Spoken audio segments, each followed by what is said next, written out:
এখন তো আর তুই টোকাই নয়, এখন তোর সবকিছু আছে।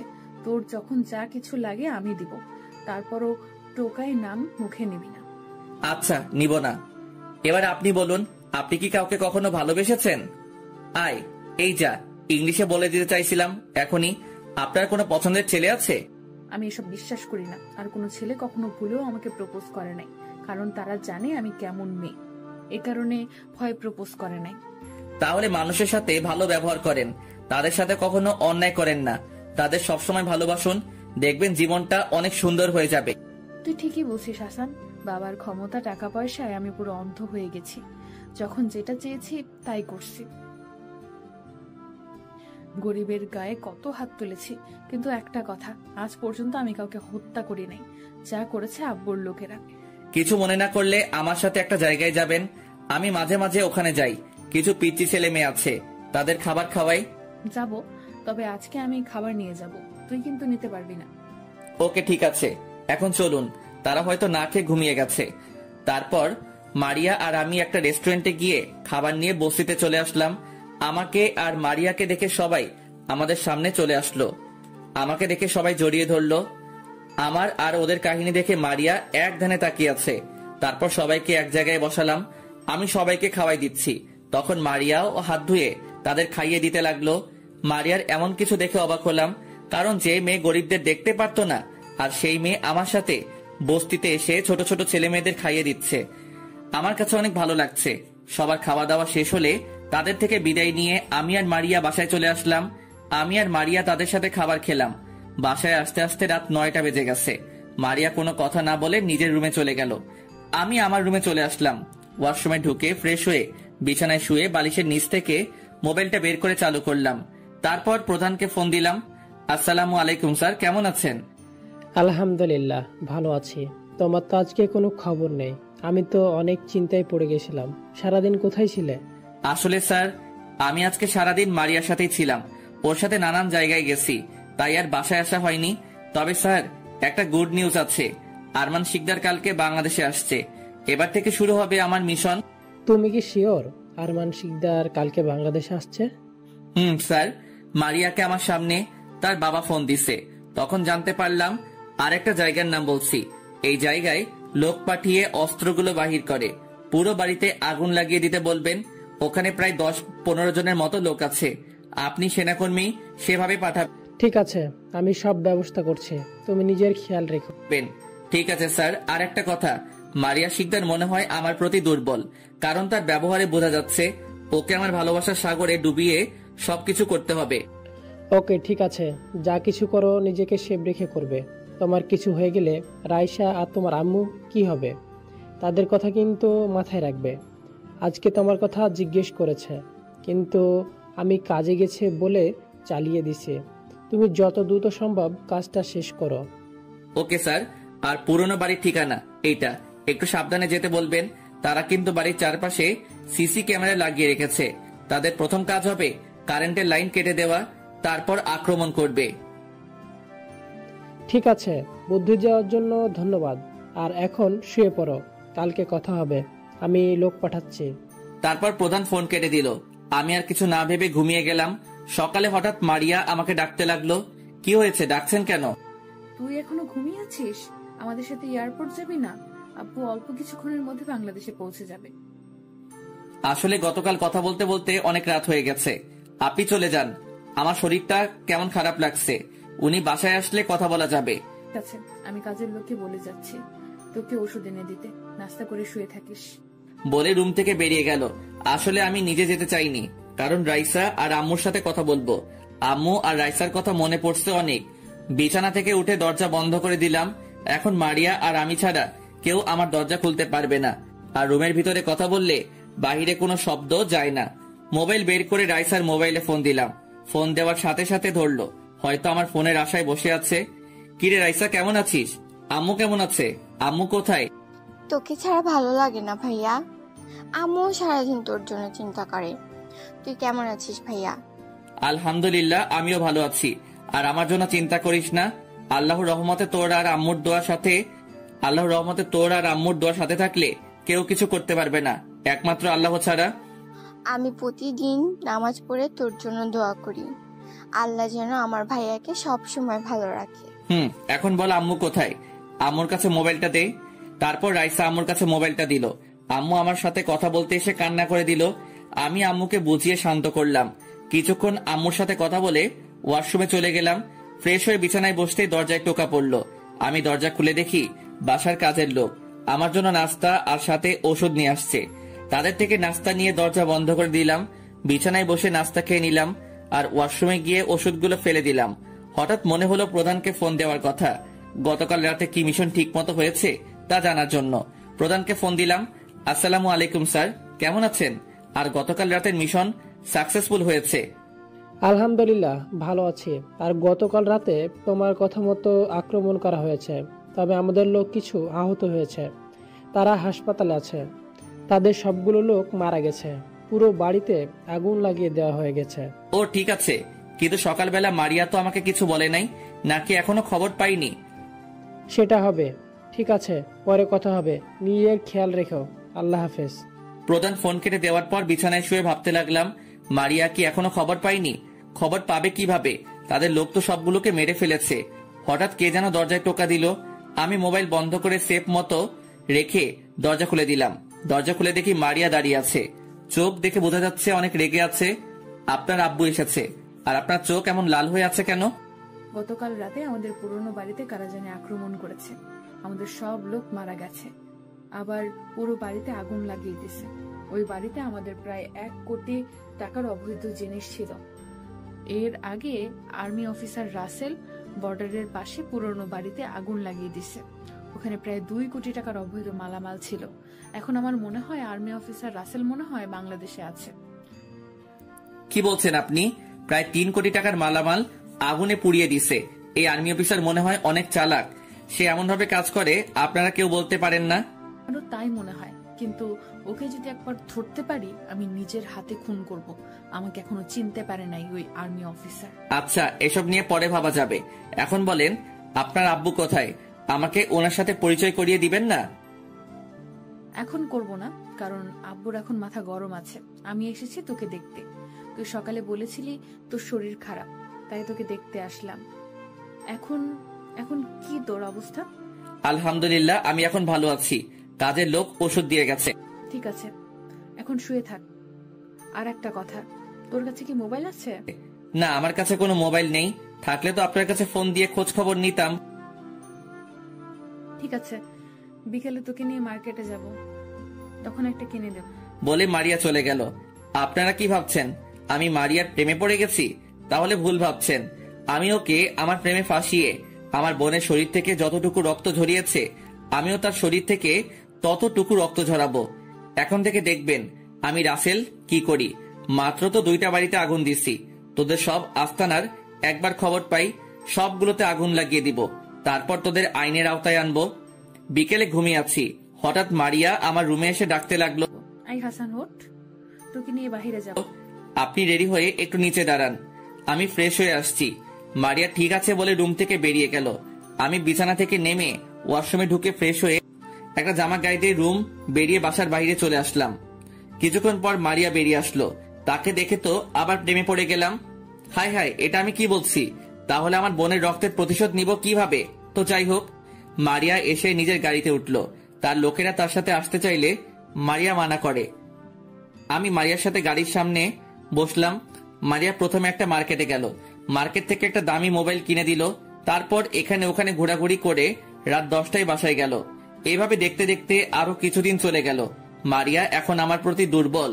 প্রতিদিন আমাকে সকালে এসে ঘুম থেকে উঠায়, আমার জন্য চা নিয়ে আসে, আমার অনেক কেয়ার করে, আমাকে নিয়ে বিভিন্ন জায়গায় ঘুরতে যায়। মারিয়া আমাকে কিছু একটা বলতে চায়, কিন্তু ভয়ে বলতে পারে না। ও, আপনাদের তো বলতে ভুলে গেছি, এর ফাঁকে আরমান শিকদারের সাথে মারিয়া আমাকে পরিচয় করিয়ে দিছে এবং আমি যে মারিয়াকে সন্ত্রাসীদের হাত থেকে রক্ষা করেছি সেটাও বলেছে। তারপর থেকে আমাদের মারিয়ার সাথে সবসময় থাকার জন্য বলেছে। প্রথম প্রথম আরমান শিকদারের মাথা গরম ছিল, এখন সব ঠিকঠাক আছে। তবে আর্মি অফিসার রাসেলকে মারার অনেক প্ল্যান করেছে, কিন্তু তাকে কোথাও খুঁজে পায় না। সে কোথায় একমাত্র পাঠক পাঠিকারা জানে। বিকালে একটা পার্কে মারিয়া আর আমি বসে আছি। তখন মারিয়া বলল, হাসান, তোমাকে একটা কথা বলবো প্লিজ, কথাটা শুনে তুমি রাগ করো না। রাগ করার কি আছে, আপনি বলুন। তারপর মারিয়া যেটা বলল সেটা শুনে আমি তো পুরো অবাক হয়ে গেলাম এবং মনে মনে খুশিও হলাম।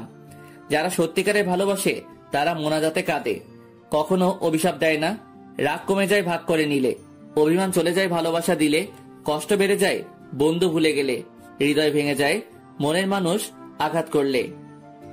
তারপর মারিয়া যেটা বলল সেটা শুনে আমি তো পুরো অবাক হয়ে গেলাম এবং মনে মনে খুশিও হলাম। মারিয়া আমার সামনে হাঁটু গেড়ে বসে বলতে লাগলো, যেদিন তুমি আমাকে সন্ত্রাসীদের হাত থেকে বাঁচিয়েছো সেদিন তোমাকে আমার অনেক ভালো লাগে। এই ভালো লাগা থেকে কখন যে তোমাকে ভালোবেসে ফেলেছি আমি নিজেও বলতে পারবো না। আমি অনেক খারাপ ছিলাম, কিন্তু তোমার সাথে থেকে আমি ভালো হতে শুরু করেছি, গরিবদের ভালোবাসতে শুরু করেছি। আমি চাই সারা জীবন তোমার পাশে থাকতে। প্লিজ হাসান, তুমি আমাকে ফিরিয়ে দিও না। আমি তোমাকে এই কয়দিনে অনেক ভালোবেসে ফেলেছি। I love you Hasan. একটা গোলাপ ফুল হাতে নিয়ে বলল, আমি তো মনে মনে অনেক খুশি, পাখি নিজে এসে ধরা দিয়েছে। এখন থেকে দেখবে মারিয়া শিকদার কষ্ট কাকে বলে। এই দিনের জন্য এতদিন অপেক্ষা করছি। এবার আমি বললাম, এটা আপনি কি বলছেন? আপনার মাথা ঠিক আছে? কোথায় আপনি আর কোথায় আমি? রাস্তা থেকে তুলে এনে বাসায় থাকতে দিচ্ছেন, আর আপনার বাবা এটা কখনো মেনে নিবে না। তার চেয়ে বরং আপনি আমাকে ভুলে যান, আমার থেকে আপনি ভালো ছেলে পাবেন। আমার তোমার থেকে ভালো ছেলে দরকার নেই, আমি তোমাকেই চাই। আর বাবার কথা বলছো? বাবা আজ পর্যন্ত আমার কোনো কিছু অপূর্ণ রাখেনি। তুমি প্লিজ আমাকে ভালোবাসো। আমিও আপনাকে ভালোবেসে ফেলেছি, কিন্তু আপনি অনেক বড় লোক। যদি ভালোবাসার কথা বলি তাহলে আপনি আমাকে বাসা থেকে বের করে দিবেন, তাই ভয়ে আপনাকে বলি নাই। আরে পাগল, এখানে ভয় পাবার কি আছে? এখন থেকে আপনি করে বলবে না, তুমি করে বলবে এবং নাম ধরে রাখবে। তখন আমি বললাম, আচ্ছা ঠিক আছে, তাহলে চলো বাসায় চলে যাই। আরো কিছুক্ষণ থাকি। আজকে আমি অনেক খুশি, তোমাকে আমার মনের কথা খুলে বলেছি এবং তোমাকে আপন করে ফেলেছি। এখন আমাকে একটা কিস করো। আমি বললাম, এখন এসব কিছুই হবে না, যা কিছু হবে বিয়ের পর। এখন বাসায় চলো। ঠিক আছে চলো। এতক্ষণ কোথায় ছিলে? বাবা, হাসানের হাতে কোনো ফোন নেই, তাই ওকে একটা ফোন কিনে দিতে মার্কেটে গিয়েছিলাম। ঠিক আছে, এখন ফ্রেশ হয়ে আয়, সবাই মিলে খাবার খাবো। মারিয়া ঠিক আছে বলে তার রুমে চলে গেল। আমি আমার রুমে চলে আসলাম। আরমান শিকদার লোক লাগিয়ে রাখছে ওই আর্মি অফিসারকে খুঁজে বের করার জন্য। আমি ফ্রেশ হয়ে নিচে গেলাম, দেখি মারিয়া আর আরমান শিকদার আমার জন্য খাবার টেবিলে বসে আছে। আমি একটা চেয়ার টেনে বসলাম, সবাই খাবার খেতে লাগলাম। তখন মারিয়া তার বাবাকে বলল, বাবা, আমি জানি তুমি আজ পর্যন্ত আমাকে কোনো কিছুর অভাব দাওনি। যখন যা চেয়েছি তাই পেয়েছি। আজ তোমার কাছে আরেকটা জিনিস চাইবো, তুমি কিন্তু মানা করতে পারবে না। আমি কখনো তোকে অভাব কি জিনিস তা বুঝতে দেইনি, তা যা চেয়েছিস তাই এনে দিছি। এবার বল তুই কি চাস, আমি তোকে এনে দিব। বাবা, আমি হাসানকে ভালোবাসি, আমি ওকে বিয়ে করতে চাই। তুমি কিন্তু দিবে বলছো? আমি মারিয়ার কথা শুনে অবাক হয়ে গেলাম। মেয়েটা এত তাড়াতাড়ি তার বাবার কাছে বলে দিবে, আমি তো ভাবতেই পারিনি। আরমান শিকদার বলল, এটা তুই কি বলছিস? তুই ওকে নিয়ে সুখে থাকতে পারবি? ওর তো মা বাবা কেউ নেই, একটা এতিম ছেলেকে তুই ভালোবাসলি? এটা আমি কখনো মেনে নিতে পারবো না। বাবা, তুমি কিন্তু বলছো দিবে, আর ওর কেউ নেই তো কি হয়েছে? তুমি তো আছো। আর আমি জানি হাসান অনেক ভালো ছেলে, ও আমাকে কখনো কষ্ট পেতে দিবে না। প্লিজ বাবা, তুমি রাজি হয়ে যাও, আমি আর তোমার কাছে কিচ্ছু চাই না। তুই কি করে ভাবলি আমি তোকে কষ্ট দিব না? তোদের ধ্বংস করার জন্য এসেছি, মনে মনে বললাম। তখন আরমান শিকদার বলল, ঠিক আছে, তুই যখন বলছিস আমি রাজি। তবে এখন তোদের বিয়ে হবে না, কারণ 1 মাস পরে আমাদের একটা ডিল আছে। ওটা যদি পাই তাহলে আমাদের সাথে যা ক্ষতিপূরণ হয়েছে তা পুষিয়ে আসবে। ঠিক আছে আব্বু, আমরা না হয় ডিলটা পাওয়া পর্যন্ত অপেক্ষা করব। তুমি কি বলো হাসান? আমি বললাম, আমি আর কি বলবো, তোমরা যা বলবে তাই হবে। তারপর খাওয়া দাওয়া করে রুমে চলে আসলাম। রুমে এসে ভাবতে লাগলাম, বিয়ে আমি তোকে কখনো করব না, তার আগে তোদের অবৈধ ব্যবসা ধ্বংস করব। হঠাৎ মারিয়া রুমে আসলো। রুমে এসে দরজা বন্ধ করে দিয়ে আমার পাশে বিছানায় শুয়ে পড়লো। তখন আমি বললাম, তুমি আমার রুমে কেন? কেউ দেখলে কি ভাববে? কেউ দেখবে না, সবাই ঘুমিয়ে গেছে। আমি তোমার সাথে ঘুমাবো, আমার একা রুমে ভালো লাগছে না। আমি বললাম, এখন আমাদের বিয়ে হয়নি, আর আমি বিয়ের আগে তোমার সাথে কিছু করতে চাই না। তুমি প্লিজ রুম থেকে বেরিয়ে যাও। বিয়ে হয়নি তো কি হয়েছে, বিয়ে তো একদিন হবে। আর এখন তুমি আমাকে কিস করবে, বিয়ের পর বাকিটা করবে। আমি বললাম, আমি এটা করতে পারবো না, বিয়ের আগে এসব কিছু হারাম। আমি কোনো কথা শুনতে চাই না, বিয়ে তো একদিন হবে, আর আমরা তো খারাপ কিছু করতে চাই না। প্লিজ শুধু একটা বার কিস করব, এর থেকে বেশি কিছু করব না। আমি বললাম, আয়। মারিয়া আমার ঠোঁটের সাথে ঠোঁট এক করে দিল। আমি অনেক ছোটাছুটি করছি, কিন্তু মারিয়া আমাকে শক্ত করে ধরে কিস করতে লাগলো। 2 মিনিট কিস করে ছেড়ে দিয়ে রুম থেকে দৌড় দিয়ে বেরিয়ে গেল। আমার থেকে ভালোই লাগছে, জীবনে প্রথম কোনো মেয়ে আমাকে কিস করছে। ভালো লাগলে হবে না, আমাকে মিশন কমপ্লিট করতে হবে। মোবাইলটা বের করে চালু করলাম, তারপর প্রধানকে ফোন দিলাম। প্রধান ফোন ধরার পর আমি বললাম, আসসালামু আলাইকুম স্যার, কেমন আছেন? আলহামদুলিল্লাহ ভালো আছি, তুমি কেমন আছো? আর কতটুকু পর্যন্ত আগালে? তোমার আম্মু আর বোন তোমার জন্য চিন্তা করছে? আমি ভালো আছি। আপনি বোন আর আম্মুকে কিছুদিন বুঝিয়ে রাখুন, কিছুদিনের মধ্যে সবকিছু আয়ত্তে নিয়ে আসবো। আর আরমান শিকদার আজকে বলেছে কানাডা এর মাফিয়ার সাথে তার নাকি একটা ডিল হবে। যদি ডিলটা পেয়ে যায় তাহলে নাকি আগে তাদের যা ক্ষতি পূরণ হয়েছে সবকিছু পুষিয়ে আসবে। তাহলে আমার মনে হয় অনেক বড় ডিল হবে। আমাদের যেভাবেই হোক এটা ডিলটা যেন আরমান শিকদার না পায় সে ব্যবস্থা করতে হবে। তাহলে আমাদের এখন থেকে সব প্ল্যান করতে হবে, যেই করে হোক ওই সময় আমাদের ওদের উপর আক্রমণ করতে হবে। আর ডিলটা কোথায় হবে তুমি আমাকে সব তথ্য দিবে, আমরা আগে থেকে কাজ শুরু করে দেব যাতে তাদের সহজে ধরতে পারি। আমি বললাম, ওকে ঠিক আছে, আমি সবকিছু জানার পর আপনাকে ফোন করে সব বলবো। এখন আমাদের আরমান শিকদারের আরো কিছু অবৈধ কলকারখানায় আক্রমণ করতে হবে। আমার জানা মতে 2টা অবৈধ কারখানার সন্ধান পেয়েছি, আমি ঠিকানা মেসেজ করে পাঠিয়ে দিব, আপনি লোক পাঠিয়ে দিবেন। ঠিক আছে, তুমি পাঠিয়ে দাও, আমি সব ব্যবস্থা করছি। এখন রাখি, কেউ দেখলে সমস্যা হয়ে যাবে তোমার। আর তুমি সব সময় সেভে থাকবে, ভালো থেকো, আল্লাহ হাফেজ। প্রধানের সাথে কথা বলে আমি মেসেজের ঠিকানা পাঠিয়ে দিলাম, তারপর মোবাইল বন্ধ করে ঘুমিয়ে পড়লাম। সকালে ঘুম থেকে উঠতে হঠাৎ বুকের উপর ভারী কিছু অনুভব করলাম। চোখ খুলে দেখি মারিয়া আমাকে জড়িয়ে ধরে শুয়ে আছে। আমি একটু লড়তেই মারিয়া ঘুমটা ভেঙে গেল। তখন আমি বললাম, কি ব্যাপার, তুমি কোন সময় আসলে আর আমাকে জড়িয়ে ধরে শুয়ে আছো কেন? সকালে তোমাকে ডাকতে এসে দেখি তুমি ঘুমিয়ে আছো, ঘুমের মধ্যে তোমাকে অনেক সুন্দর লাগছে, তাই তোমাকে না ডেকে জড়িয়ে ধরে শুয়ে পড়লাম। ঠিক আছে, এখন আমার বুকের উপর থেকে নামো, আমি ফ্রেশ হব। আর একটু থাকো না, তোমাকে জড়িয়ে ধরে থাকতে আমার অনেক ভালো লাগছে। পরে অনেক সময় পাবে জড়িয়ে ধরার, এখন ওঠো, আমি ফ্রেশ হয়ে আসি। মারিয়া আর কোনো কথা না বলে বুকের উপর থেকে নেমে বিছানায় বসে রইল। আমি বিছানা থেকে উঠে ফ্রেশ হয়ে বাহিরে এসে দেখি মারিয়া এখনো বিছানায় বসে আছে। তারপর দুজনে নিচে চলে গেলাম। নাস্তার টেবিলের সামনে গিয়ে দেখি আরমান শিকদার বসে আছে। আমি আর মারিয়া 2টা চেয়ার টেনে বসলাম। হঠাৎ আরমান শিকদার বলল, মারিয়া, ডিলটা কোথায় করলে ভালো হয়, যেখানে করলে সমস্যা হবে না, মানে পুলিশ, র্যাব, বিজেপি, সেনাবাহিনী এরা যেন জানতে না পারে।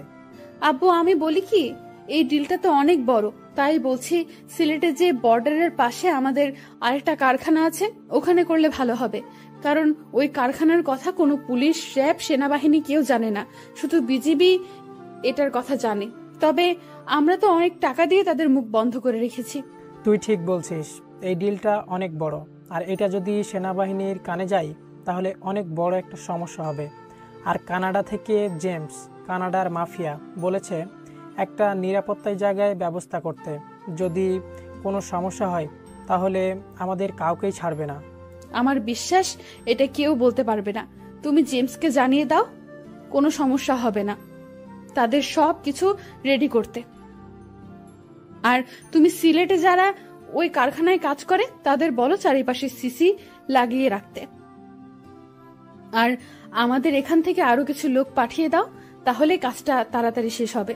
তুই ঠিক বলছিস, আগে জেমসকে জানিয়ে দিই, তারপর লোক পাঠিয়ে দিব। আরো কিছুক্ষণ কথা বলল তারা। আমি নাস্তা করে রুমে চলে আসলাম। রুমে এসে দরজা বন্ধ করে মোবাইল বের করে প্রধানকে মেসেজ দিয়ে জানিয়ে দিলাম, কারণ যে কোনো সময় মারিয়া আমার রুমে চলে আসতে পারে। মেসেজ পাঠানোর 2 মিনিট পর প্রধান শুধু ওকে লিখলো, তাতেই আমি বুঝে গেলাম। এই দেখছেন, বলতে না বলতেই রুমে ঢুকে গেল মারিয়া। রুমে ঢুকে সোজা এসে আমার কোলে বসে পড়লো। তার সাথে এখন বেশি কিছু করব না, আমার সাথে যা কিছু করার করুক, আমি তার সাথে তাল মিলিয়ে যাব। মারিয়া বলল, রুমে একা একা কি করো? আমাকে না নিয়ে তুমি রুমে চলে আসলে কেন? তোমরা গুরুত্বপূর্ণ কথা বলছো, তাই তোমাদের ওখানে না থেকে রুমে চলে আসলাম, যদি আমার থাকাতে সমস্যা হয়। ও, এই ব্যাপার। তুমি থাকলে সমস্যা হবে কেন? তুমি তো আর বাহিরের কেউ নয়, তুমি আমাদের পরিবারের একজন। আচ্ছা মারিয়া, তুমি বলছো এসব কাজ আর করবে না, তাহলে কেন করো? আমি তো বলছি গরিবের উপর অত্যাচার করব না, আমাদের এই অবৈধ ব্যবসা করে যাব। এই টাকার কারণে আমার আম্মুর চিকিৎসা করাতে পারি নাই, তাই আমি এই জায়গা থেকে কখনো ফিরে আসব না। তাই বলে অবৈধ ব্যবসা করে যাবে?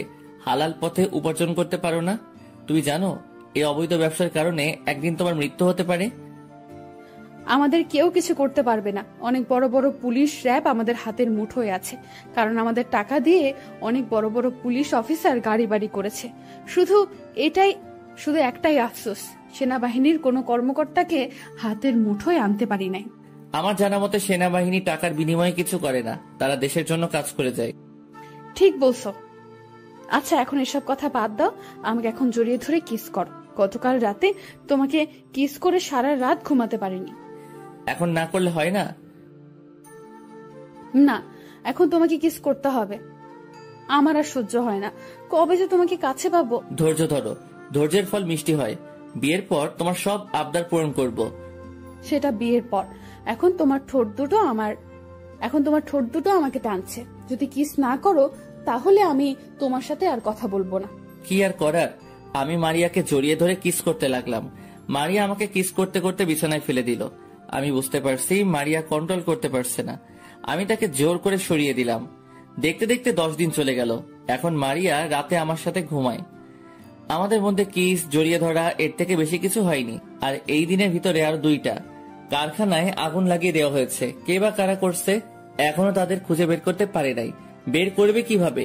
সেনাবাহিনী তাদের একটা কেউ বাঁচিয়ে রাখে না, তাই আরমান শিকদার কাউকে ধরতে পারে না। কিন্তু তারপরেও জায়গায় জায়গায় লোক লাগিয়ে রাখছে। আর সিলেটে আরমান শিকদারের লোকেরা কাজ শুরু করে দিছে।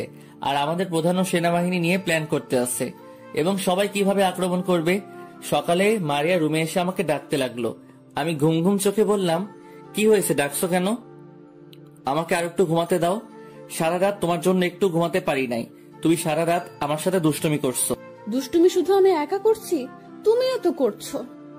এখন কথা না বলে বিছানা থেকে উঠে ফ্রেশ হতে যাও, আমি তোমার জন্য অপেক্ষা করছি। তারপর আমি বিছানা থেকে উঠে ফ্রেশ হতে চলে গেলাম। ফ্রেশ হয়ে এসে মারিয়া সহ নাস্তা করতে চলে গেলাম। 3 জন মিলে নাস্তা করলাম। তারপর আমি রুমে চলে আসলাম। আরমান শিকদার এখন ডিলটা নিয়ে ব্যস্ত। তার যে 2টা কারখানায় আগুন লাগিয়ে দিছি সেটার কোনো খবর নেই। আজকে বিকালে মারিয়াকে নিয়ে ঘুরতে আসলাম বাহিরে। আসার একটা কারণ আছে। কারণটা হলো আজকে মারিয়াকে আটক করব, তাই আগে থেকে সব প্ল্যান করে রাখছি। এটা আমি ছাড়া কেউ জানে না। আমি একটা পুরনো বাড়ি ঠিক করছি। আজকে মারিয়াকে পুরনো বাড়িতে আটকে রেখে কঠিন শাস্তি দিব। আমার বোনের শরীর থেকে যতটুকু রক্ত ঝরিয়েছে আজকে থেকে তার শরীর থেকে রক্ত ঝরাবো। মারিয়াকে নিয়ে সোজা পুরনো বাড়ির সামনে চলে আসলাম মারিয়াকে সারপ্রাইজ দিব বলে। চোখ বেঁধে আনছি। গাড়ির থেকে নেমে মারিয়াকে নিয়ে একটা রুমে ঢুকে গেলাম। রুমে ঢুকে একটা চেয়ারে বসিয়ে হাত পা বেঁধে দিলাম। তারপর চোখের বাঁধন খুলে দিলাম। মারিয়ার চোখ খোলার পর রুমের চারপাশে তাকিয়ে আমাকে বলল, হাসান, তুমি আমাকে কোথায় নিয়ে আসলে? দেখে তো বোঝা যাচ্ছে এটা একটা পুরনো বাড়ি। কি মারিয়া শিকদার, আমাকে চিনতে পারো নাই? আর চিনবেই বা কেমন করে? আমি তো চেহারা পাল্টে ফেলেছি। মানে কি বলছো তুমি হাসান? তোমার মাথা ঠিক আছে? আর আমাকে বেঁধে রাখছো কেন? তুমি না বলেছিলে আমাকে সারপ্রাইজ দিবে? তাহলে তোমার সারপ্রাইজ কোথায়? সারপ্রাইজ? ঠিকই ধরেছিস। তোকে আজকে এমন সারপ্রাইজ দিব তা তুই কল্পনাও করতে পারবি না। এই দেখ তোর সারপ্রাইজ। বলে মোবাইল থেকে ভিডিওটা বের করে মারিয়ার হাতে দিলাম। মারিয়া ভিডিওটা দেখে অবাক হয়ে গেল। তখন আমি বললাম, জি মারিয়া শিকদার, এখন আমাকে চিনতে পেরেছো? হয়তো অবাক হচ্ছ, তাই না? এটা আমার একটা প্ল্যান ছিল। তার মানে তুমি আর্মি অফিসার রাসেল? তার মানে তুই আমাদের সাথে থেকে সবকিছু করেছিস? আমাদের এতগুলো কারখানায় আগুন লাগিয়ে দিলি। ঠিকই ধরেছিস। এখন বাকি একটা কাজ আছে, সেটা হলো কিছুদিন পরে কানাডার জেমসের সাথে যে ডিলটা করতে এত কিছু করেছিস সেটা আমি কখনো হতে দিব না। তোর বাপকে এবং ওই মাফিয়া জেমসকে মারবো। তোদের মতো মানুষ দেশটা ধ্বংস করে দিয়েছে, তোদের এমন কাজ আর হতে দিব না। তুই এখনো আমার বাবাকে চিনতে পারিস নাই। যদি শুনে তুই আমাকে এখানে আটকে রেখেছিস তাহলে তোদের কাউকে ছাড়বে না। আমি ছাড়া আর কেউ জানে না তোকে কোথায় নিয়ে এসেছি। এখন আমি তোর এমন অবস্থা করব যেটা তুই কল্পনা করতে পারবি না। তোর লোকেরা আমার বোনের শরীর থেকে রক্ত বের করেছে, আমার বোন মরা থেকে বেঁচে আসছে। এখন তোর শরীর থেকে ততটুকু রক্তই বের করব। আমি আমার বক্সটা বের করে একটা ছুরি বের করলাম, তারপর মারিয়ার হাতে একটা টান দিলাম। চিরচির করে রক্ত বের হওয়া শুরু করলো। 2 হাতে ছুরি দিয়ে কেটে দিলাম এবং পায়ের তালুতে কেটে দিলাম। মারিয়া অনেক কান্না করছে, কিন্তু তার কান্নায় আমার কিছু আসে যায় না। মারিয়া অনেক আপত্তি মিনতি করছে তাকে মাফ করে দেওয়ার জন্য, কিন্তু আমি তার কোনো কথাই শুনছি না। হঠাৎ মারিয়া জ্ঞান হারিয়ে ফেলছে। মৃত্যু শব্দটা কারো কাছে খুব ভয়ঙ্কর, আবার কারো কাছে মুক্তির উপায়। সময়ের পরিবর্তনে রাগ অভিমান কমে যায়, কিন্তু কারো দেয়া আঘাতের দাগগুলো থেকে যায়। হঠাৎ মারিয়া জ্ঞান হারিয়ে ফেলছে। আমি রুম থেকে বেরিয়ে দরজায় তালা মেরে গাড়ি নিয়ে একটা হাসপাতালে চলে গেলাম। হাসপাতাল থেকে একজন ডাক্তার সাথে করে নিয়ে আবার পুরনো বাড়িতে চলে আসলাম। ডাক্তার মারিয়ার কাটা জায়গায় ব্যান্ডেজ করে দিল আর কিছু ওষুধ লিখে দিয়ে গেল। আর এই ডাক্তার আমাকে চিনে, কারণ আমি যখন মুখে সার্জারি করি তখন এই ডাক্তার আমার কেবিনে ছিল। ডাক্তারকে বলেছি কাউকে যেন কিছু না বলে, বলে তাকে দুনিয়ায় বাঁচিয়ে রাখবো না। ডাক্তার বলল সে কাউকে কিছু বলবে না। ডাক্তারকে হাসপাতালে দিয়ে আবার পুরনো বাড়িতে চলে আসলাম। আসার সময় রেস্টুরেন্ট থেকে খাবার নিয়ে আসলাম।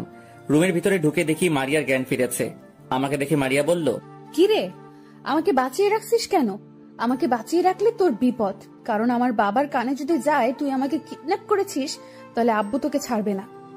মারিয়ার কথা শুনে আমি তাকে বললাম, আরে আমাকে মারার কথা পরে ভাবিস, আগে তুই এবং তোর বাপ বাঁচবি কিনা সেটা চিন্তা কর। মারিয়া আমার কথা শুনে হাসতে হাসতে বলল, তুই হয়তো আমার বাবাকে চিনিস না, পুরো বাংলাদেশে আগুন লাগিয়ে দিবে, এখনো সময় আছে, তুই আমাকে ছেড়ে দে। এবার আমি মারিয়াকে বললাম, সেটা সময় বলে দিবে, শুধু কানাডার মাফিয়া জেমসকে বাংলাদেশে আসতে দাও, জেমসের সাথে তোর বাবাকেও ওপরে পাঠিয়ে দিব। এখন কথা না বলে খাবার খেয়ে ওষুধগুলো খেয়ে নেই। মারিয়ার দিকে খাবারগুলো এগিয়ে দিয়ে মারিয়া খাবার হাতে নিয়ে ফেলে দিল। মাথা তো পুরো গরম হয়ে গেছে, তাই 2টা ঠাস করে থাপ্পড় মেরে দিলাম। মারিয়া গালে হাত দিয়ে কান্না করে দিল। তখন আমি আবার বললাম, ভেবেছি তোকে বাঁচিয়ে রেখে তোর সামনে তোর বাবাকে মারবো, কিন্তু এখন আর তা করবো না, এখন তোকে না খাইয়ে মারবো। এই কথা বলে রুম থেকে বেরিয়ে আসলাম। রুমের বাহির থেকে তালা মেরে দিলাম। আসলে মারিয়ার জন্য কেমন যেন খারাপ লাগছে, তাই ডাক্তার এনে তাকে চিকিৎসা করালাম, কিন্তু এখনো দেখি তার দিমাগ যায়নি। আমি খাবার খেয়ে অন্য রুমে এসে বিছানায় শুয়ে ভাবতে লাগলাম এখন কি করা যায়। মারিয়ার মোবাইল বন্ধ করে রেখেছি। আমার মোবাইলে আরমান শিকদার খালি ফোন দিচ্ছে, কিন্তু আমি রিসিভ করছি না। আরমান শিকদার পুরো পাগলের মতো হয়ে গেছে। রাতে প্রধানের সাথে কিছুক্ষণ কথা বলে ঘুমিয়ে গেলাম। সকালে ঘুম থেকে উঠে ফ্রেশ হয়ে মারিয়ার রুমে গেলাম। খাবারের প্যাকেটের দিকে তাকিয়ে দেখি খাবার নেই। আসলে গতকাল রাতে খাবার বেশি নিচে পড়ে নাই। ওষুধের দিকে তাকিয়ে দেখি ওষুধও খেয়েছে। হয়তো ব্যথা সহ্য করতে পারে নাই। বড় লোকের আদরি মেয়ে তো, কখনো কেউ গায়ে হাত তুলে নাই, তাই ব্যথা সহ্য করতে পারে না। মারিয়ার দিকে তাকিয়ে দেখি ছোট বাচ্চাদের মতো ঘুমাচ্ছে। ইচ্ছে করছে তার কপালে একটা চুমু দিতে। হাই হাই, এটা আমি কি ভাবছি? আমি কি আবার তার প্রেমে পড়ে গেছি? ঠিকই ধরেছেন। আসলে তাকে মারার পর রাতে ঘুমাতে পারি নাই। চেহারা একদম খারাপ হয়ে গেছে মারিয়ার। তো যাই হোক, আমি মারিয়াকে ডাকতে লাগলাম, এই মিস মারিয়া, এবার উঠেন, এখানে আপনাকে ঘুমাতে আনা হয়নি, তাড়াতাড়ি ফ্রেশ হয়ে নেন, আমি বাইরে যাচ্ছি। মারিয়া কোনো কথা না বলে বিছানায় থেকে উঠে ওয়াশরুমে চলে গেল। আমি রুম থেকে বেরিয়ে বাসার বাইরে চলে আসলাম। গাড়ি নিয়ে রেস্টুরেন্ট থেকে নাস্তা নিয়ে আবার বাসায় চলে আসলাম। ও আপনাদের তো বলতে ভুলে গেছি, মারিয়াকে যে রুমে আটকে রেখেছি সেই রুমে সিসি ক্যামেরা লাগিয়ে রেখেছি, তাও আবার লুকিয়ে রেখেছি যাতে মারিয়া দেখতে না পায়। তালা খুলে বাসার ভিতরে ঢুকে মারিয়ার রুমে গেলাম। মারিয়ার রুমে গিয়ে দেখি বিছানায় বসে আছে মাথা নিচু করে। আমি নাস্তা তার সামনে দিয়ে বললাম, নাস্তা করে ওষুধ খেয়ে নেয় বলে রুম থেকে বেরিয়ে আসলাম। মারিয়া কেমন করে যেন আমার দিকে তাকিয়েছিল। দেখতে দেখতে 10 দিন চলে গেছে। মারিয়াকে আর একটা টোকা দিলাম না। সারাদিন মন মরা হয়ে থাকে, আর আমি বাহিরে গেলে সবসময় ছদ্মবেশে বের হতাম। আরমান শিকদার পুরো বাংলাদেশের 64 জেলায় লোক লাগিয়ে রেখেছে। তার মেয়েকে খুঁজে বের করার জন্য। এই 10 দিন আমি মারিয়ার প্রতি দুর্বল হয়ে গেছি। তাকে আবার ভালোবেসে ফেলেছি। মারিয়াকে যেভাবে বলি সেইভাবে চলে। এর ফাঁকে প্রধানের সাথে কথা হয়েছে। তাকে আমি বলি নাই যে আমি মারিয়াকে কিডন্যাপ করছি। যদি প্রধান জানতে পারে আমি মারিয়াকে কিডন্যাপ করছি, তাহলে প্রধান বলবে তাদের হাতে মারিয়াকে দিয়ে দিতে। আজকে আমি হাসপাতালে এসে গায়ের কিছু জায়গায় ব্যান্ডেজ করে আরমান শিকদারের বাসায় গেলাম, কারণ আরমান শিকদার যেন বুঝতে পারে সন্ত্রাসীরা আমাকে অনেক মেরেছে। আমাকে দেখে আরমান শিকদারের লোকেরা ঘেরাও করে ফেলছে। আরমান শিকদার ভিতর থেকে আমার সামনে এসে বলল, কি রে, তোর এই অবস্থা কেন? আর আমার মেয়ে কোথায়? আমরা একটা পার্কে ঘুরতে গিয়েছিলাম। হঠাৎ কিছু লোক আমাদের সামনে এসে আমাকে আর আপনার মেয়েকে ধরে নিয়ে যায়। আমাদের একটা পুরনো বাড়ি নিয়ে যায় আর আমাকে অনেক মেরেছে। গতকাল আমাকে রাস্তায় ফেলে চলে যায়। কিছু লোক আমাকে হাসপাতালে নিয়ে যায়। এরপর আজকে হাসপাতাল থেকে সোজা আপনার বাসায় আসি। আমার কথা শুনে আরমান শিকদারের মাথা খারাপ হয়ে যায়। তখন আমাকে বলল, তুই কি জায়গাটা চিনতে পারছিস? কোথায় তোদের নিয়ে গেছে? তুই শুধু একবার জায়গাটার নাম বল। ওই সন্ত্রাসীরা আমাদের চোখ বেঁধে নিয়ে গেছে, তাই জায়গাটা চিনতে পারি নাই। আবার রাতে রাস্তায় ফেলে গেছে আমাকে। না জানি আমার মেয়েটার কি অবস্থা করেছে ওই সন্ত্রাসীরা। আমি তাদের কাউকে ছাড়বো না, কাউকেই ছাড়বো না। তুই শুধু বল আমার মেয়ের কিছু করেছে ওরা? সেটা আমি বলতে পারবো না, কারণ আমাকে তারা অন্ধকার একটা রুমে নিয়ে গেছে। মারিয়াকে আমি দেখতে পাইনি। ঠিক আছে, তুই রুমে যা, আমি দেখতেছি। আমার মেয়েকে কোথাও আটকে রাখতে পারবে না, কোথাও আটকে রাখতে পারবে না। আমি ওই সন্ত্রাসীদের খুঁজে বের করব। আমি কোনো কথা না বলে আমার রুমে চলে আসলাম। রুমে এসে মোবাইলটা বের করে রাফিকে ফোন দিলাম। আসলে আমি এখন আরমান শিকদারের সাথে থাকবো, তাই রাফিকে পুরনো বাড়িতে রেখে আসছি মারিয়াকে দেখে রাখার জন্য। রাফি কল রিসিভ করার পর আমি বললাম, কি রে, কি করিস? মারিয়া কি খাবার খেয়েছে? তোর সাথে কোনো খারাপ ব্যবহার করে? আর এখন কি তোর সাথে কোনো খারাপ ব্যবহার করেনি তো? আর এখন কি করে মারিয়া? আমি অন্য রুমে বসে আছি। মারিয়া, খেয়ে ওষুধ খেয়েছো? আর আমার সাথে কোনো খারাপ ব্যবহার করে না। ঠিক আছে, ওর যখন যা দরকার হয় তুই তাকে এনে দিস, আর সবসময় ওর খেয়াল রাখিস। বাহিরে গেলে তালা মেরে যাস। ওটা নিয়ে তোকে ভাবতে হবে না, আমি সব সময় ওর খেয়াল রাখবো। আরো কিছুক্ষণ কথা বলে বিছানায় শুয়ে পড়লাম। হঠাৎ আরমান শিকদার আমার রুমে আসলো। আমি বিছানা থেকে উঠে বসলাম। তখন আরমান শিকদার বলল, তুমি বাসায় থাকো, আমরা সবাই সিলেট যাচ্ছি। জেমস বলেছে আজ রাতে বাংলাদেশ আসবে। এয়ারপোর্ট থেকে আমার লোক তাকে সিলেটে নিয়ে যাবে। তোমার যখন যা কিছু লাগে কাজের লোককে বলবে, তারা তোমাকে সব কিছু এনে দেবে। ঠিক আছে, কিন্তু মারিয়ার ব্যাপারে কিছু ভাবলেন না? ওকে সন্ত্রাসীদের হাত থেকে বাঁচাবেন না? তখন আরমান শিকদার বলল, আগে ডিলটা হাতে পেয়ে নি, তারপর মারিয়াকে খুঁজবো। কারণ এই ডিলটা হাতছাড়া হলে রাস্তায় নামতে হবে আমাদের। তার মানে আপনার কাছে মেন চাইতে ডিলটা বড়। ওকে যদি সন্ত্রাসী মেরে ফেলে তাহলে আপনার একটু কষ্ট হবে না? তখন আরমান শিকদার বলল, ওকে মেরে ফেললে আমার একটুও কষ্ট হবে না, কারণ মারিয়া আমার মেয়ে না। আমার এই টাকার জন্য আমার বউকে নিজের হাতে খুন করেছি। আর মারিয়ার বাবা মাকে তো আমি জানি না। মারিয়াকে রাস্তায় পেয়েছি, এরপর বাসায় এনে ওকে লালন পালন করি আমি। আর ওকে আবার নিজের মতো করে লালন পালন করেছি, তাই তো সে এত অহংকারী হয়েছে। আমি আরমান শিকদারের কথা শুনে পুরো অবাক হয়ে গেলাম। টাকার জন্য নিজের স্ত্রীকে মেরে ফেলছে, আর মারিয়া তার মেয়ে না, তাই তো মারিয়া এত অহংকারী হয়েছে। তখন আরমান শিকদার বলল, ঠিক আছে, তুমি থাকো, আমি গেলাম। এই কথা বলে আরমান শিকদার রুম থেকে বেরিয়ে গেল। হঠাৎ মোবাইলটা হাতে নিয়ে আমি তো অবাক হয়ে গেলাম, কারণ রাফি এখনো ফোন কাটে নাই। আমি মনে করছি রাফি ফোন কেটে দিছে। আমি হ্যালো বলার সাথে সাথে ওপাশ থেকে কান্নার আওয়াজ আসছে। ঠিকই ধরেছেন, মারিয়া কান্না করছে। তখন আমি বললাম, কি ব্যাপার, তুমি কান্না করছো কেন? কি হয়েছে তোমার? রাফি কিছু বলেছে? তখন মারিয়া কান্না করতে করতে বলল, রাসেল, তুমি একটু এখানে আসবে প্লিজ, অল্প কিছুক্ষণের জন্য। ঠিক আছে, আমি এখনই আসছি, তুমি কান্না করো না। আমি ফোন কেটে রুম থেকে বেরিয়ে কাজের লোককে বলে বাসা থেকে বেরিয়ে আসলাম। একটা রিক্সা নিলাম। রাফিকে একটা জায়গার কথা বললাম ওখানে গাড়ি নিয়ে আসার জন্য। কিছুক্ষণ পর সেই জায়গায় পৌঁছে গেলাম। আমি গিয়ে দেখি রাফি আমার আগে এসে গাড়ি নিয়ে দাঁড়িয়ে আছে। রিক্সার ভাড়া মিটিয়ে রাফির কাছে গেলাম। রাফির কাছে গিয়ে তাকে বললাম, কিরে, মারিয়া কান্না করছে কেন? তখন রাফি বলতে লাগলো, আসলে তোর সাথে কথা বলে মোবাইল পাশে রেখে শুয়েছিলাম। আমি মনে করেছি তুই ফোন কেটে দিছস, কিন্তু হঠাৎ মোবাইলে তোর আর আরমান শিকদারের কথা শুনতে পাই, কারণ লাউড স্পিকার ছিল। আমি তোদের কথা শুনতে শুনতে হঠাৎ রুমের দরজার দিকে চোখ যাই। দেখি মারিয়া দাঁড়িয়ে আছে এবং আরমান শিকদারের সব কথা শুনে কান্না করে দিল। তারপর কি হলো তুই তো জানিস। কলকাটিটাই অনেক ভালো হয়েছে, তা না হলে মারিয়া সত্যটা কখনো জানতে পারতো না। এখন দাঁড়িয়ে না থেকে বাসায় চল, মারিয়া কিছু একটা করে ফেলতে পারে। রাফি আর আমি গাড়ি নিয়ে সোজা বাসায় চলে আসলাম। গাড়ি থেকে নেমে তালা খুলে বাসার ভিতরে ঢুকলাম, কিন্তু ঢোকার সাথে সাথে মারিয়া এমন কিছু করবে আমি তো অবাক হয়ে গেলাম। কি ভাবছেন খারাপ কিছু? আপনারা একটু বেশিই বোঝেন, আপনাদের একটু ধৈর্য নেই, আগে তো শুনবেন কি করেছে। আমি ভিতরে ঢোকার সাথে সাথে মারিয়া এসে আমাকে জড়িয়ে ধরে কান্না করতে লাগলো। তখন আমি মারিয়াকে বললাম, এই মারিয়া কান্না করছো কেন? এবার মারিয়া কান্না করতে করতে বলল, রাসেল, তুমি আমাকে ক্ষমা করে দাও। আমি না বুঝে অনেক বড় অন্যায় করেছি।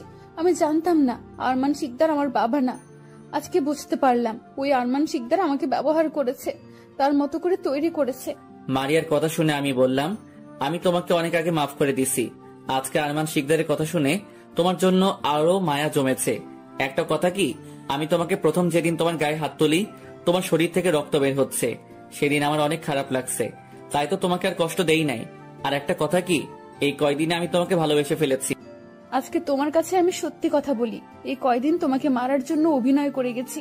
তোমার সামনে মন মরা হয়ে বসে থাকতাম, তোমার দিকে অন্যভাবে তাকিয়ে থাকতাম, যাতে তুমি বুঝতে পারো আমি তোমার প্রতি দুর্বল। তোমার কথা ঠিকভাবে শুনতাম, কিন্তু আজকে যখন আরমান শিকদারের কথাগুলো শুনলাম তখন যেন আমার মাথায় আকাশ ভেঙে পড়লো। বিশ্বাস করো, এই কথাটা শোনার জন্য মোটেও প্রস্তুত ছিলাম না। তারপর তোমাকে মারার কথা ভুলে গেছি। প্লিজ, তুমি আমাকে ছেড়ে যেও না। এখন তুমি ছাড়া আমার আর কেউ নেই। কথাগুলো বলতেই মারিয়া কান্না করে দিল।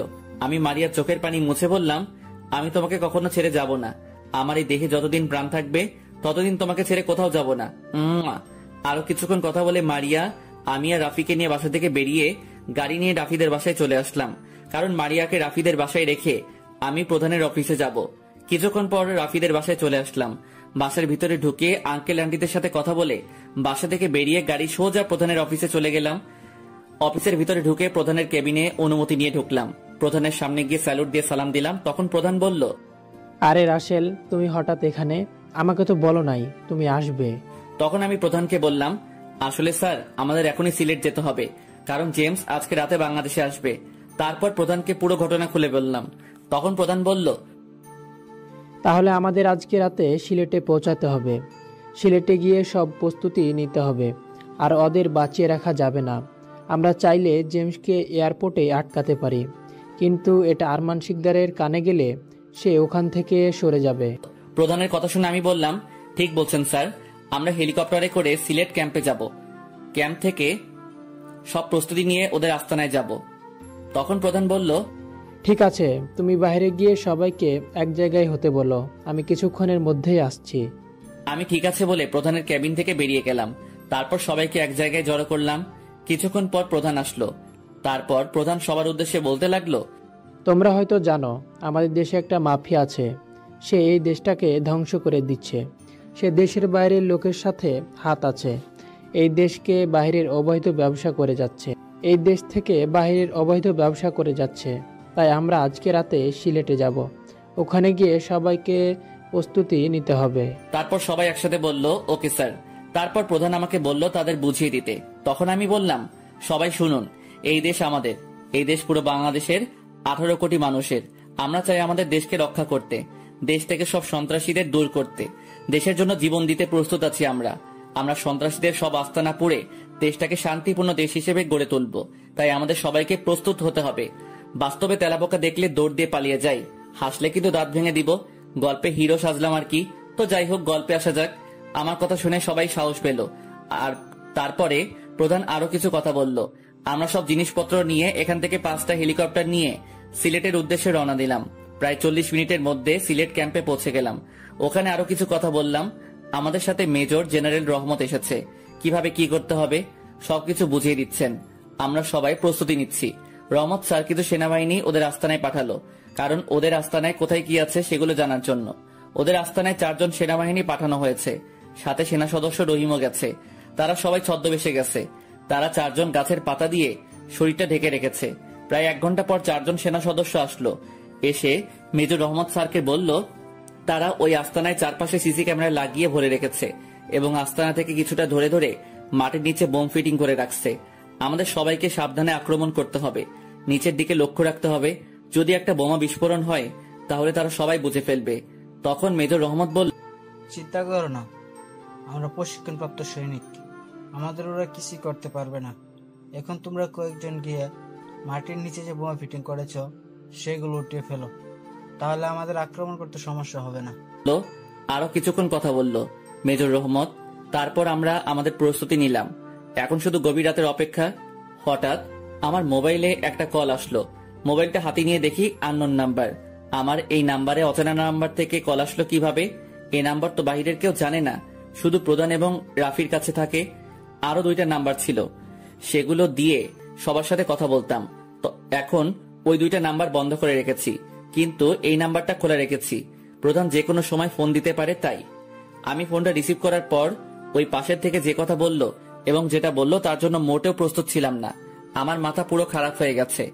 ভালোবাসা হয়ে যায় খুব সহজে, আর মায়া কাটানো যায় না সারা জীবনেও। কিছু মানুষ অনলাইনে না থাকলে শুধু অনলাইন না, বুকটাও ফাঁকা ফাঁকা লাগে।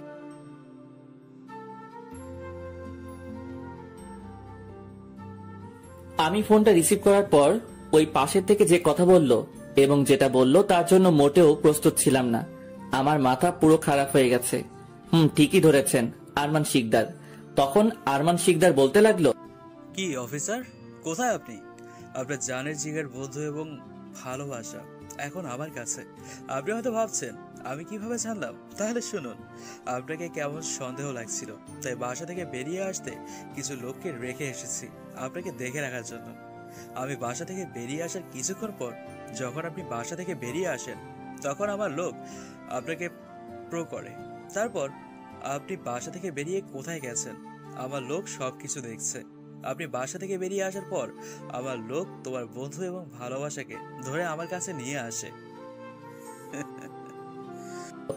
আমি আরমান শিকদারের কথা শুনে মাথা পুরো গরম হয়ে গেছে। তখন আমি বললাম, তুই যদি ওদের কিছু করিস আমি তোকে ছাড়বো না।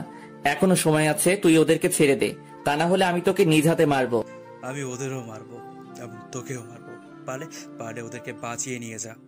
আমি এখন সিলেটে রওনা দিয়েছি, পারলে ওখানে এসে নিয়ে যা। যদি কোনো সেনাবাহিনী সাথে নিয়ে আসিস তাহলে তাদের মেরেই ফেলবো একদম। ঠিক আছে, আমি এখনই আসছি। তুই ওদের কিছু করিস না, তুই যেভাবে বলবি আমি সেইভাবেই করব। ঠিক আছে, আমি তোর অপেক্ষায় আছি বলে ফোন কেটে দিল। তখন মেজর রহমত স্যার আমাকে বলল, কি হয়েছে রাসেল, তোমাকে কেমন চিন্তিত লাগছে? কোনো সমস্যা? তখন আমি স্যারকে সব খুলে বললাম। স্যার আমার কথা শুনে বলল, তুমি এক কাজ করো, তুমি ওদের আস্থানায় যাবে আর সাথে করে আমার হাত মোবাইলটা নিয়ে যাও। আমি জানি তুমি ওখানে গেলে তোমার সাথে যা কিছু আছে সব কিছু ওরা নিয়ে নেবে, কিন্তু হাত মোবাইলটা নিবে না। তোমাদের মধ্যে কি কথা হয় আমি এখান থেকে সব শুনবো, তারপর সুযোগ বুঝে আক্রমণ করব। তুমি এক্ষুনি রওনা দাও। আমি মেজরের কথা শুনে গাড়ি নিয়ে আস্তানায় যেতে লাগলাম। প্রায় 1 ঘন্টা পর আরমান শিকদারের আস্তানায় চলে আসলাম। আস্তানার সামনে দেখি একটা হেলিকপ্টার, তার মানে আরমান শিকদার চলে এসেছে। আমাকে দেখে আরমান শিকদারের লোক এগিয়ে আসলো। তারপর আমার কাছে যা ছিল সবকিছু নিয়ে গেছে, শুধু হাতঘড়ি ছাড়া। আমার হাত পিছন থেকে বেঁধে ফেলেছে। তারপর আরমান শিকদারের লোকেরা আমাকে ভিতরে নিয়ে গেল। ভিতরে ঢুকে দেখি বিদেশি লোকের মতো 15-20 জন দাঁড়িয়ে আছে, আর একজন দেখি আরমান শিকদারের সাথে কথা বলছে। তাহলে ও জেমস। আমাকে দেখে আরমান শিকদার বলল, আসুন অফিসার, ওয়েলকাম। আপনার জন্য এতক্ষণ অপেক্ষা করছি। ওই তোরা ওর বন্ধু এবং ভালোবাসাকে নিয়ে আয়। 3 জনকে একসাথে আজ একসঙ্গে শেষ করব। তুই আমার বাসায় থেকে আমার সব অবৈধ কারখানায় আগুন লাগিয়ে দিয়েছিস, আমার কোটি টাকার মালামাল ধ্বংস করেছিস তুই। আজকে তোকে আমি মেরেই ফেলবো। আমাকে যা করার কর, কিন্তু ওদেরকে ছেড়ে দে। ওদের তো কোনো দোষ নেই, দরকার হয় আমাকে মেরে ফেল তুই। আজ মারিয়ার কারণে এত কিছু হয়েছে। আমি ওকে আমার মতো করে লালন পালন করেছি, কিন্তু তুই এসে তাকে ভালোর পথে নিয়ে গেলি। তাই ওকেও মরতে হবে ওকে। তোর এই বন্ধু তোকে অনেক সাহায্য করেছে, তাই না? তাই ওকেও মারবো, মেরে ফেলবো একদম। একথা বলে আরমান শিকদার রাফির পায়ে গুলি করলো। রাফি সাথে সাথে চিৎকার করে মাটিতে বসে পড়লো। রাফি মাটিতে বসে কান্না করছে। তার এই অবস্থা দেখে আমারও চোখ দিয়ে পানি পড়ছে। কি করব ভেবে পাচ্ছি না। স্যার এখনো আসছে না কেন? হঠাৎ আরমান শিকদার মারিয়ার বুকে গুলি করে দিল। মারিয়া ঠাস করে মাটিতে পড়ে গেল। আমার চোখ দিয়ে অঝরে পানি পড়তে লাগলো। আজ আমার জন্য এত কিছু হয়েছে, নিজেকে শেষ করে দিতে ইচ্ছে করছে। মারিয়ার কোনো সারা শব্দ নেই, তার মানে মারিয়া মারা গেছে। হঠাৎ চারপাশ থেকে গোলাগুলি শব্দ শুরু হলো। আরমান শিকদারের লোকেরা আমাকে ছেড়ে দিয়ে গুলি করা শুরু করেছে। হঠাৎ সেনাবাহিনী রহিম ভিতরে ঢুকে আমার হাতের বাঁধন খুলে দিল। আমি দৌড় দিয়ে মারিয়া এবং রাফির কাছে গেলাম। মারিয়াকে ধরে দেখি নিঃশ্বাস নিচ্ছে না। রহিমকে বলে আরো 4 জন সৈন্য এনে তাদের বাহিরে নিয়ে আসলাম। একটা গাড়িতে তুললাম। রহিমকে বললাম তাদের হাসপাতালে নিয়ে যেতে। রহিম আমার কথা মতো মারিয়া আর রাফিকে হাসপাতালে নিয়ে গেল। আমি এরপর আরমান শিকদারের লোকের উপর ঝাঁপিয়ে পড়লাম। আক্রমণ করতে করতে আরমান শিকদারের সব লোক মারা গেছে। আমাদের কিছু লোক অনেকটা আহত হয়েছে। আস্তানার ভিতরে ঢুকে দেখি আরমান শিকদার এবং জেমস কাউকে দেখতে পাচ্ছি না। হঠাৎ একটা রুমে কিছু একটা পড়ার শব্দ পেলাম। সেনা সদস্যদের বললাম দরজা ভেঙে ফেলার জন্য। কথা মতো দরজা ভেঙে ফেলা হলো। ভিতরে ঢুকে দেখি সব অবৈধ অস্ত্র, ড্রাগ, ইয়াবা। জেমস আর আরমান শিকদার একটা কোনায় লুকিয়ে আছে। আরমান শিকদার আর জেমসকে ধরে বাহিরে নিয়ে আসলাম।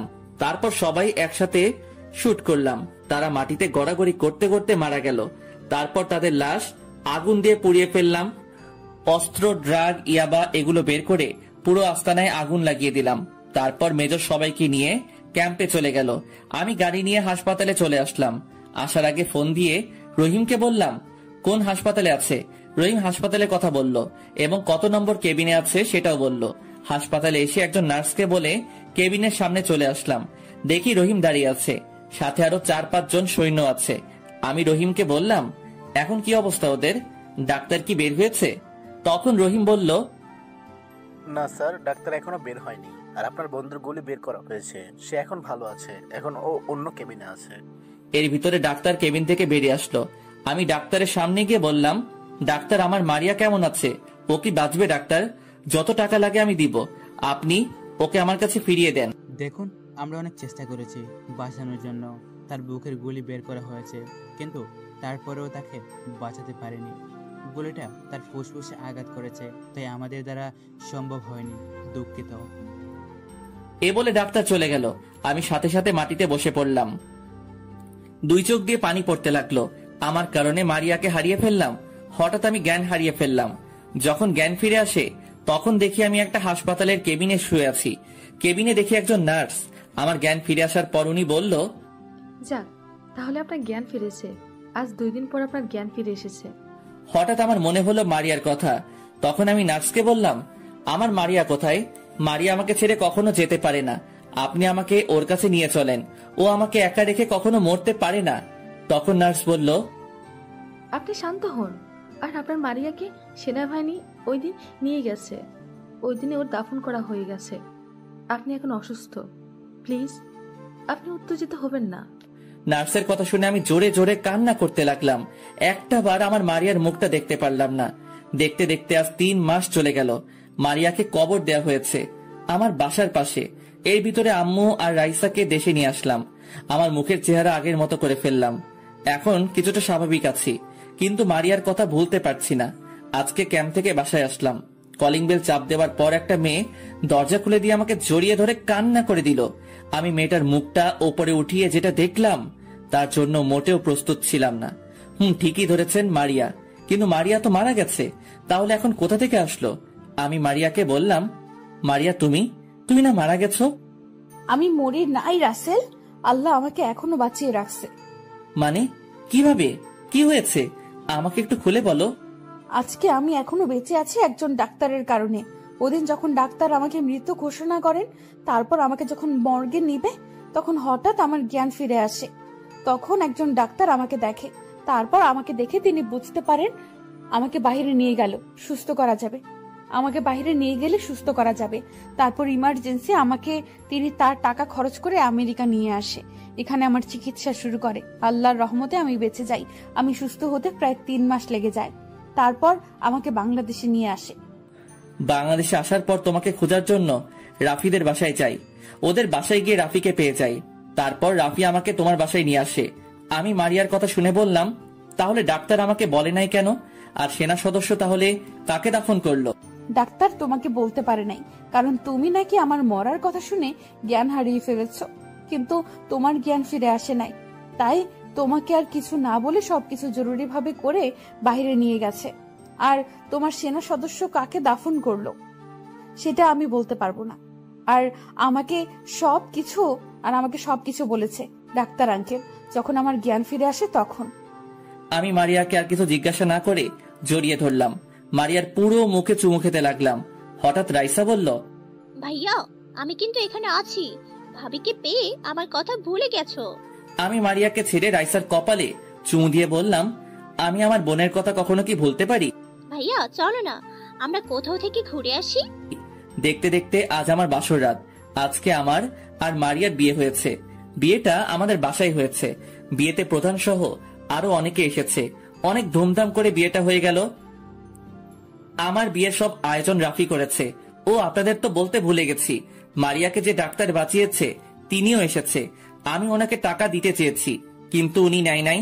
উনি বলে তার মেয়েকে বাঁচিয়েছে, তাদের কোনো ছেলে মেয়ে নেই, তাদের এত টাকা দিয়ে কি করবে। রাফি আমাকে জোর করে বাসর ঘরে ঢুকিয়ে দিল। আমি বাসর ঘরে ঢুকে দরজা বন্ধ করে বিছানার দিকে এগিয়ে গেলাম। রাফি নিজ হাতে বাসর ঘর অনেক সুন্দর করে সাজিয়েছে। মারিয়া আমাকে দেখে বিছানা থেকে নেমে এসে পা ধরে সালাম করতে গেলে আমি তাকে বুকে জড়িয়ে ধরি। তারপর দুজনে অজু করে 2 রাকাত নফল নামাজ আদায় করলাম। মারিয়া বিছানায় গিয়ে ঘোমটা দিয়ে বসে পড়ল। আমি বিছানার উপর উঠে মারিয়ার ঘোমটা উপরে তুললাম। মারিয়াকে দেখে আমি এক ধ্যানে তাকিয়ে আছি। আজকে মারিয়াকে অনেক সুন্দর লাগছে। আমাকে এভাবে তাকিয়ে থাকতে দেখে মারিয়া বলল, এভাবে তাকিয়ে কি দেখছো? তুমি বাসর না করলে খালি তাকিয়ে থাকবে? রাত তো শেষ হয়ে যাচ্ছে। আজকে তোমাকে অনেক সুন্দর লাগছে, শুধু তোমার দিকে তাকিয়ে থাকতে মনে কয়। কেন, আগে বুঝি সুন্দর ছিলাম না? এখন না তাকিয়ে থেকে আমাকে আদর করো। আমি তোমার মতন একটা ছেলে চাই। না, তোমার মতো কিউট একটা মেয়ে চাই। ঠিক আছে, আল্লাহ যা দিবে তাতেই খুশি। তারপর আর কি, শুরু হয়ে গেল সন্তান আনার মিশন। আপনারা আর জানা লাগবে না। সকালে ঘুম থেকে উঠতে দেখি মারিয়া আমাকে জড়িয়ে ধরে শুয়ে আছে। তার শরীরে কাপড় নেই, তার বুকের উপরে তিলটা আমাকে টানছে। তারপর তিলটার মধ্যে একটা কিস করলাম। হঠাৎ মারিয়া জড়িয়ে ধরে কিস করতে লাগলো। তারপর আর আরেকবার হয়ে গেল, মানে ইতিহাস। দুজনে একসাথে ওয়াশরুমে ঢুকে গোসল করলাম। ওয়াশরুম থেকে বেরিয়ে এসে আমি একটা জামা গায়ে দিলাম। বিপত্তি ঘটলো, মারিয়া শাড়ি পরতে পারে না, তাই মারিয়াকে শাড়ি পরিয়ে দিলাম। দুজনে একসাথে নিচে আসলাম। এর ফাঁকে রাইসা এসে আমাদেরকে ডেকে গেছে। দুজনে 2টা চেয়ার টেনে বসলাম। তখন আম্মু বলল, মারিয়া রাসেলকে নাস্তা দাও। মারিয়া আমাকে নাস্তা দিল। তখন রাইসা বলে উঠল, ভাইয়া চলো না আমরা কোথাও থেকে ঘুরে আসি। এখন না রাইসা, আরো কিছুদিন পরে যাব। আগে তোর পরীক্ষা শেষ হোক, তারপর আমরা সবাই কক্সবাজার ঘুরতে যাব। রাইসা ঠিক আছে বলল। কথা বলতে বলতে নাস্তা শেষ করে রুমে চলে আসলাম। দেখতে দেখতে রাইসার পরীক্ষা চলে এসেছে। রাইসা এবার নিউ 10-এ উঠবে। রাইসাকে প্রতিদিন পরীক্ষার সময় স্কুলে নিয়ে যাই, আর পরীক্ষা শেষ হলে নিয়ে আসি। দেখতে দেখতে রাইসার সব পরীক্ষা শেষ। রাতে সবার সাথে খাবার খেয়ে রুমে আসলাম। কিছুক্ষণ পর মারিয়া রুমে এসে দরজা বন্ধ করে দিল। তারপর আমার পাশে এসে আমার কোলে মাথা দিল। তারপর বলল, চলো না কোথাও ঘুরে আসি।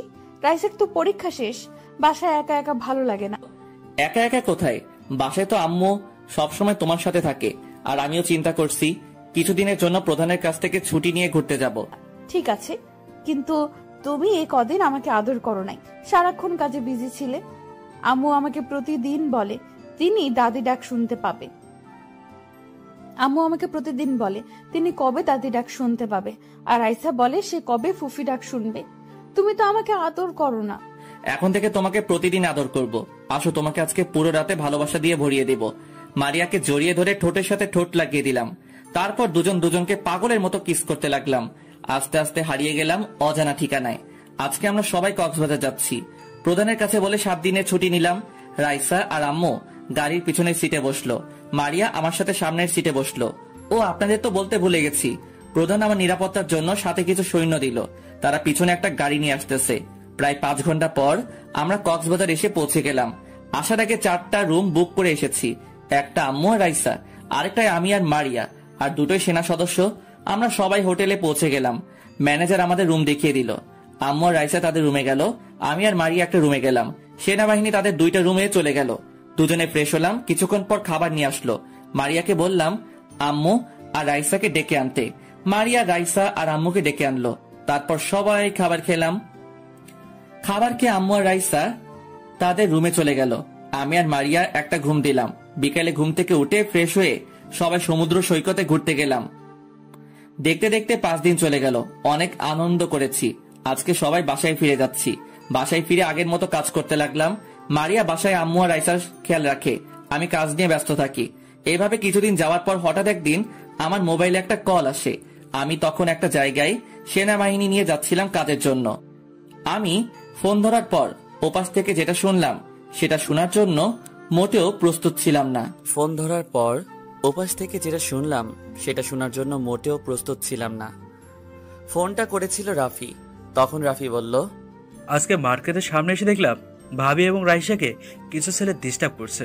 আমি কিছু করতে পারিনি, কারণ তারা 5-6 জনের মধ্যে ছিল। তারা রাইসার ওড়না ধরে টানছে। পরে রাইসার ওড়না দিয়ে ছেলেগুলো চলে গেছে। আমি রাইসা আর ভাবিকে একটা রিক্সায় উঠিয়ে দেই। তাদের প্রো করেছি। ঠিক আছে, তুই আগে দেখ ছেলেগুলো কোথায় থাকে। আমি একটা কাজের জন্য বের হয়েছি। কাজটা শেষ করে তোর কাছে ফোন দিব। ঠিক আছে, আমি ওদের প্রো করছি। তুই কাজ শেষ করে আয়, আমি ওদের পেছনে আছি। রাফি ফোন কেটে দিল। কিছুক্ষণ পর আমরা কাজের জায়গায় চলে আসলাম। এখানে কাজ হলো, কিছুদিন আগে এখানে 10টা ঘর আগুন লেগে পুড়ে গেছে। তাই সরকার আমাদের হাতে ওদের খাবার আরো নানা কিছু দিল। সবকিছু ওদেরকে দিয়ে আমরা ফিরে আসলাম এবং বলে এসেছি কিছুদিন পরে সবাইকে নতুন ঘর বানিয়ে দেওয়া হবে। আপাতত কলেজের ভিতরে থাকতে বললাম। যতদিন না তাদের নতুন ঘর হচ্ছে ততদিন এখানে থাকতে বলা হয়েছে এবং খাবার শেষ হলে দিয়ে যাব। আমার সাথেই সবাই ক্যাম্পে চলে গেছে। আমি গাড়ি নিয়ে সোজা রাফির বাসায় চলে গেলাম। রাফিকে ফোন দিয়ে বাসার বাহিরে আসতে বললাম। কিছুক্ষণ পর রাফি বের হয়ে আসলো। তখন রাফিকে বললাম, কিরে, কি খবর পেলি? তারা কোথায় থাকে, কি করে, সব খবর এনেছিস? এনেছি। ওদের বাসা আমাদের কলেজের পেছনে। আর ওখানে মানুষের থেকে শুনেছি ছেলেগুলো অনেক খারাপ। কলেজের মেয়েদের অনেক ডিস্টার্ব করে, কিন্তু কেউ কিছু বলতে পারে না, কারণ তারা বর্তমান এমপির লোক। ঠিক আছে, তাহলে আমার সাথে চল, দেখি আজকে ওদের এমপি কি করে। আমার হাত থেকে ছাড়িয়ে নাই। তারপর রাফিকে নিয়ে কলেজের পিছনে চলে গেলাম। এখানে একটা বাজার আছে। রাফি আমাকে হাত দিয়ে দেখিয়ে দিল। একটা দোকানে সবগুলো ছেলে বসে আড্ডা দিচ্ছে। আমি আর রাফি তাদের সামনে গেলাম। একটা কথা বলে রাখি, আমার শরীরে ডিউটির পোশাক ছিল না। আমি বেশিরভাগ সিভিল পোশাকে থাকি।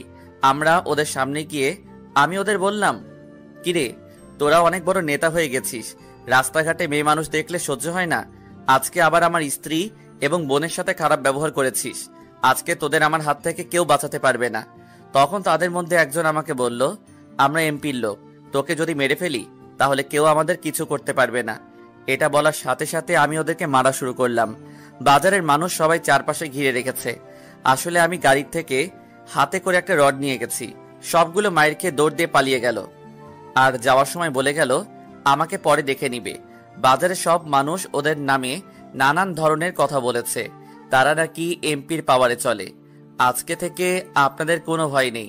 যদি আর কখনো এমপির ওই কুত্তাগুলো আপনাদের এবং মেয়েদের নিয়ে কিছু করে তাহলে আমার এই নাম্বারে ফোন দিবেন। তাদের সবাইকে আমার একটা একটা করে কার্ড দিলাম। তারা আমার কার্ডটা হাতে নিয়ে বুঝতে পারলো আমি একজন আর্মি অফিসার। তাই তারা অনেক সাহস পেল। তাদের থেকে বিদায় নিয়ে আমি আর রাফি চলে আসলাম। রাফিকে তাদের বাসায় নামিয়ে দিয়ে আমার বাসায় চলে আসলাম। কলিং বেল চাপ দিলাম। কিছুক্ষণ পর মারিয়া এসে দরজা খুলল। চোখ দুটো দেখে বোঝা যাচ্ছে অনেক কান্না করছে। তখন আমি মারিয়াকে বললাম, কি ব্যাপার মারিয়া, তোমার চোখ দুটো লাল হয়ে আছে কেন? আমার মনে হয় তুমি অনেক কান্না করেছো।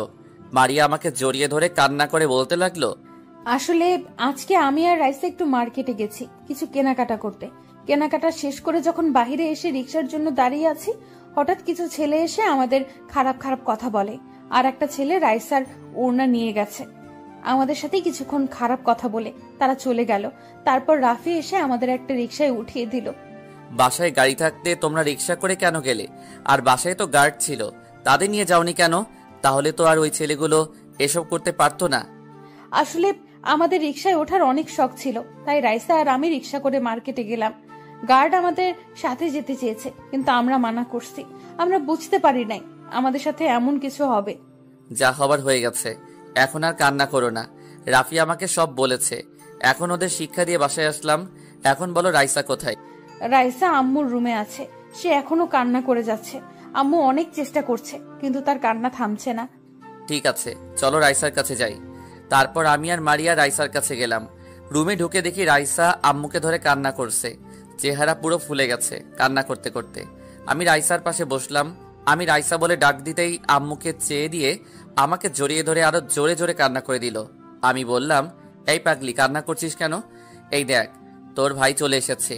আমি ওই ছেলের এমন মায়ের মেরেছি, আর কোনোদিন এমন কাজ করবে না। তুই কান্না করিস না, যা হবার হয়ে গেছে, এখন কান্না থামা। তখন রাইসা বলল, তুই জানিস ভাইয়া, ওই ছেলেগুলো ভাবিকে অনেক খারাপ খারাপ কথা বলেছে, যেটা মুখে প্রকাশ করা যাবে না। আমাকেও বলেছে। রাফি ভাইয়া শুধু দাঁড়িয়ে দাঁড়িয়ে দেখেছে, উনি কিছুই বলে নাই। আসলে রাফি আমাকে সব বলেছে, কিন্তু ও তো একা কিছু করতে পারবে না, তাই তো আমাকে ফোন দিয়ে সব বলেছে। হঠাৎ আম্মু বলে উঠল, রাসেল, ওরা কেউ এখনো কিছু মুখে দেয়নি। মার্কেট থেকে এসে সারাক্ষণ কান্না করে গেছে। তুই ওদের সাথে করে নিয়ে আয়। আর রহিমা, বাসার কাজের মহিলা, কে টেবিলে খাবার রাখছি। ঠিক আছে আম্মু, তুমি খাবার রেডি করো, আমি ওদের নিয়ে আসছি। আম্মু রুম থেকে বেরিয়ে গেল। আমি রাইসাকে বুঝিয়ে ওয়াশরুমে পাঠালাম। কিছুক্ষণ পর রাইসা বের হয়ে আসার পর মারিয়া ঢুকলো। মারিয়া আসার পর আমি ঢুকলাম। আম্মুর রুমে তিনজনে ফ্রেশ হয়ে খাবার টেবিলে চলে আসলাম। চেয়ার টেনে তিনজনই বসলাম। আম্মু সবাইকে খাবার বেড়ে দিচ্ছে। রাইসা খাবার খাচ্ছে না, শুধু ভাত নাড়াচাড়া করছে। তখন আমি রাইসাকে বললাম, কিরে রাইসা, খাবার খাচ্ছিস না কেন? এভাবে ভাত নাড়াচাড়া করছিস কেন? তখন রাইসা বলল, ভাইয়া, আমার খেতে ভালো লাগছে না, আমি রুমে চলে যাই। এটা বললে তো হবে না, এদিকে আয়, আজকে ভাইয়া তোরে নিজ হাতে খাইয়ে দিব। রাইসা আর কিছু বলল না। আমি রাইসার প্লেট থেকে খাবার নিয়ে ওকে খাইয়ে দিতে লাগলাম। সবার খাবার খাওয়া শেষ হলে যে যার রুমে চলে আসলাম। মারিয়া আমাকে জড়িয়ে ধরে শুয়ে আছে। মারিয়া আমাকে বলল, রাসেল, ডাক্তার আঙ্কেল ফোন দিয়ে বলেছে তাদের বাসা থেকে কিছুক্ষণ বেড়ায় আসতে। ওনার স্ত্রী মানে আন্টি আমাকে দেখার শখ। ওনাদের বিয়েতে আসতে পারে নাই, আমাদের বিয়েতে আসতে পারে নাই। তখন উনি অসুস্থ ছিল। তুমি ঠিকই বলেছ, যার জন্য আজ তুমি বেঁচে আছো তার সাথে তো ঠিকভাবে কথা হয় না। উনি যখন বলেছে তাহলে কালকে তুমি আর আমি যাব। ঠিক আছে, এখন আমাকে আদর করো। আজকে অনেক কষ্ট পেয়েছি, এখন তুমি আদর দিয়ে সব কষ্ট দূর করে দাও। তারপর আর কি, মারিয়াকে জড়িয়ে ধরে কিস করতে লাগলাম। মারিয়াও আমার সাথে তাল মিলাতে লাগলো। আর জানতে হবে না বাকিটা বুইড়ার ঠ্যাং। এখন আমি আর মারিয়া গাড়িতে করে ডাক্তার আঙ্কেলের বাসায় যাচ্ছি। সকালে মারিয়া তাদের ফোন করে বলছে, প্রায় 30 মিনিট পর ডাক্তার আঙ্কেলের বাসায় চলে আসলাম। দারোয়ান আমার পরিচয় জানতে চাইলে আমার কার্ডটা দেখাই। তখন দারোয়ান আমাকে স্যালুট দিয়ে সালাম দিল। গাড়ি পার্কিং করে ভিতরে ঢুকলাম। তারপর দরজায় কলিং বেল চাপ দিলাম। ও আপনাদের তো বলতে ভুলে গেছি, আসার সময় নানান ধরনের ফল, মিষ্টি, আরো অনেক কিছু আনছি। সেগুলো দারোয়ান নিয়ে আসতেছে। কিছুক্ষণ পর একজন মহিলা দরজা খুলে দিল। দেখে মনে হচ্ছে আন্টি। মারিয়া ওনাকে সালাম করলো আর বলল, কেমন আছেন আন্টি? আপনার শরীর এখন কেমন আছে? আর আঙ্কেল কোথায়? দেখছি না যে। তার মানে তুমি মারিয়া? তোমার কথা অনেক শুনেছি তোমার আঙ্কেলের কাছ থেকে। তুমি নাকি মরার থেকে বেঁচে এসেছো। বাংলাদেশে নাকি চিকিৎসা করাও সম্ভব না, তাই তোমাকে বাইরে নিয়ে চিকিৎসা করিয়েছে? জি আন্টি, আজ যদি আঙ্কেল না থাকতো তাহলে এই দুনিয়ায় বেঁচে থাকতাম না। তা এখন আঙ্কেল কোথায়? ওনাকে তো দেখছি না। তোমার আঙ্কেল শুধুমাত্র উচিলা, হায়াত মতের মালিক ওপরওয়ালা। আর তোমার আঙ্কেল ওয়াশরুমে আছে। তোমার পাশে কেউ? আন্টি, ও আমার স্বামী, বর্তমানে একজন আর্মি অফিসার। কিছুদিন থেকে আঙ্কেল বলেছে এসে বেড়ায় যেতে, তাই আজকে সকালে আঙ্কেল ফোন দিয়ে আসলাম। অনেক ভালো করেছো। তোমার আঙ্কেলকে অনেক দিন থেকে বলছি মারিয়াকে বাসায় নিয়ে আসতে, তাকে একটা বার দেখবো। এই দেখেছো আমি কেমন মানুষ? তোমাদের বাইরে দাঁড় করিয়ে কথা বলছি, ভেতরে আসো। আমরা আন্টির সাথে ভিতরে ঢুকলাম। আমাদেরকে সোফায় বসতে বলল। আন্টি আঙ্কেলকে ডাকতে চলে গেল। আমরা বাসার চারপাশে তাকিয়ে দেখতে লাগলাম। দেখি পুরো বাসার ভিতরে বাচ্চাদের খেলনা দিয়ে সাজিয়ে রেখেছে, মনে হয় একটা ছেলে মেয়ের আশায়। কিছুক্ষণ পর দেখি আন্টি আর আঙ্কেল আমাদের সামনে আসলো। আঙ্কেল বলল, কেমন আছো তোমরা? তাহলে এতদিনে তোমাদের আশা হলো? তখন মারিয়া বলল, আলহামদুলিল্লাহ আঙ্কেল, আমরা সবাই ভালো আছি। আর রাসেল সারাদিন কাজে থাকে, তাই তাকে আর বলা হয়নি। আপনি কেমন আছেন? আলহামদুলিল্লাহ, আমিও ভালো আছি। রেহেনা, ওদের জন্য নাস্তা তৈরি করো। আন্টির সাথে আমিও যাব, চলুন আন্টি। এই বলে যেই না মারিয়া বসা থেকে উঠবে, তখন সোফার একটা কোনায় শাড়ির আঁচল ছিঁড়ে গেছে। তখন আন্টি বলল, সমস্যা নেই, আমার রুমে শাড়ি আছে, ওখান থেকে একটা পরবে। চলো, তোমাকে আজ নিজে শাড়ি পরিয়ে দিব। তারপর মারিয়া আন্টির সাথে রুমে চলে গেল। আমি আঙ্কেলের সাথে বসে বসে কথা বলছি। হঠাৎ আন্টির কান্নার শব্দ পেয়ে আমি আর আঙ্কেল দৌড় দিয়ে রুমে গেলাম। আমাদেরকে দেখে আন্টি দৌড় দিয়ে এসে আঙ্কেলকে জড়িয়ে ধরে কান্না করতে করতে যেটা বলল, সেটা শুনে আমি পুরো অবাক হয়ে গেলাম। আর মারিয়া শুনে কান্না করতে করতে বসা ছিল। মারিয়ার শরীরে এখনো আগের শাড়িটাই আছে। তো চলুন আন্টি আঙ্কেলকে জড়িয়ে ধরে কি কথা বলছে একটু শুনে আসি। ওগো, তুমি জানো এই মারিয়া আমার হারিয়ে যাওয়া মেয়ে। এত বছর পর ওকে আমি খুঁজে পেয়েছি। ওকে আমি আর হারাতে দিব না। তুমি কি করে চিনলে যে মারিয়া আমাদের মেয়ে? আমি মারিয়ার শাড়ি খুলতে গিয়ে তার পেটের উপর চোখ পড়ে। আমি দেখি মারিয়ার পেটের উপর একটা দাগ, যে দাগ আমার হারিয়ে যাওয়ার মেয়ে ছিল। তাই ওকে আমার চিনতে ভুল হয়নি। তখন